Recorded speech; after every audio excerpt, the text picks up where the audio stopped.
Unya kinini ang boxing ni Nicolas Torre o kinini ang Basti mga higala Duterte. Medyo malangan-langan pa ni kay daghag sabutanan pa ni sa kontrata ani.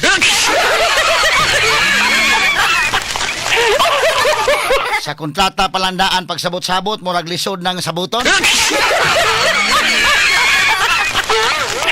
Ay kinahanglan man nimo demand baka si Torre or si Basti nga doon nagyoy rematch clause des contract ha.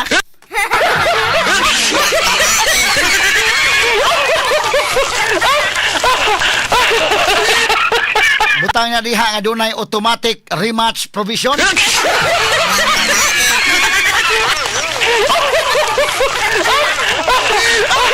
12 rounds of boxing with rematch, automatic rematch provision nga kung kinsay mga pilde, doon nagyo rematch nga himuon kay.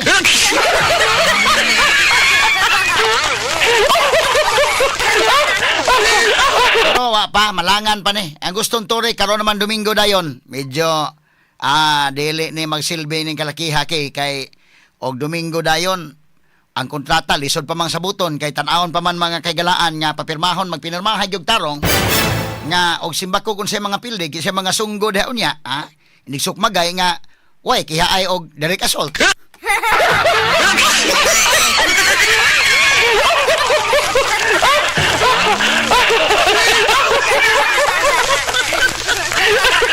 Alin gili ba mga higala no magsumbagay na karon onyag bata-bata pa man si kuan kinini ang Basti Duterte medyo na advantage.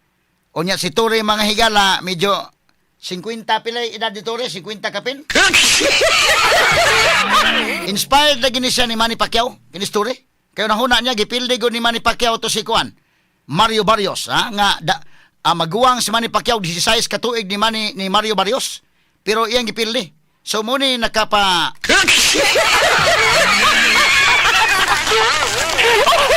nakapadasig mahigala ni Nicolas Torre nga mo fight mahigala diri sa welterweight division.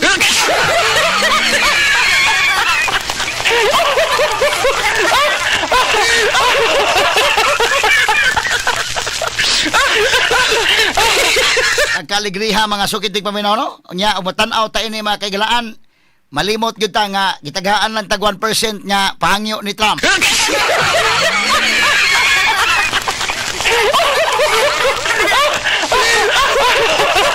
Medyo malingaw ta mahigala di na mahisgutan ang pagbisita ang BBM sa Amerika. 37 years old versus 55 years old. Kumbate. Pero kinahanglan pa ning mabutang dito sa kontrata, siguroon gyud mga kaigalaan nga inigsumbagay na ron kinsay mga tumba diha, kinsay kuan diha kasamangke, kinini ang labi nang magkadugo na rin dili dakpon ang kinsay kuan kay basin niya nga pasakaag direct assault.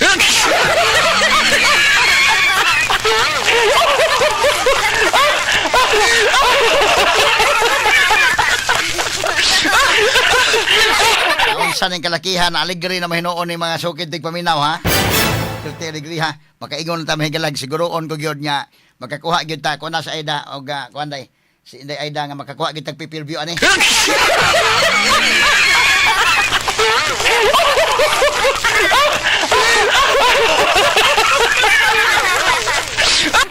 Kaligriha may gala ang tail of the tape asa man tong tail of the tape dong makita ko no gamay dong kinini ang kwan kani mo ni ang Clash of the Titans na say kwan tail of the tape nga makita na to.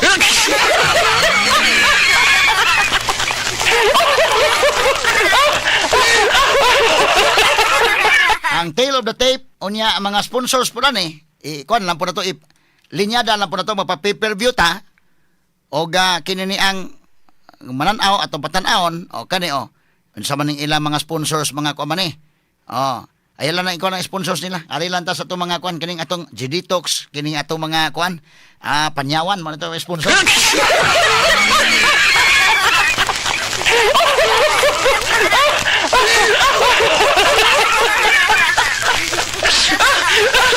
Duda ko may gala si boxing international boxing judge sa Edward Ligas. Murag kamoy kuhaon nga mga judges Siguro alang ha, mas mayo nga walay majority draw nga mahitabo.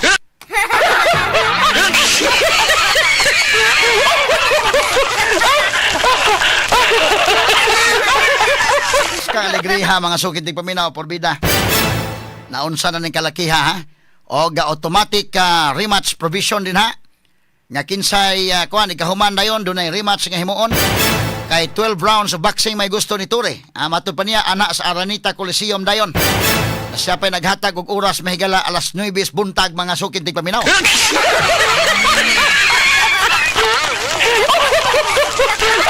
Unsa man way undercard? Ato'y undercard na John Vic Rebulla siguro.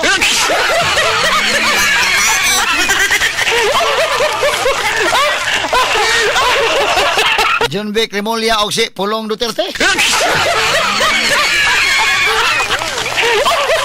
Ito mga sukid ng paminaw bida, naunsa na ng kalakiha mo ron tag nalingaw na hinuon tani, kalimot na kita nga. Ginakonsuelo ni Bubo si Marcos dito mahigalan Trump, gitagaan mahigala og 1% nga pahangyo. So gikan sa 20% nga tariff, gi-announce ni Trump mahigala 19% na lang unya iyang giingnan sa BBM nga maoy tough negotiator.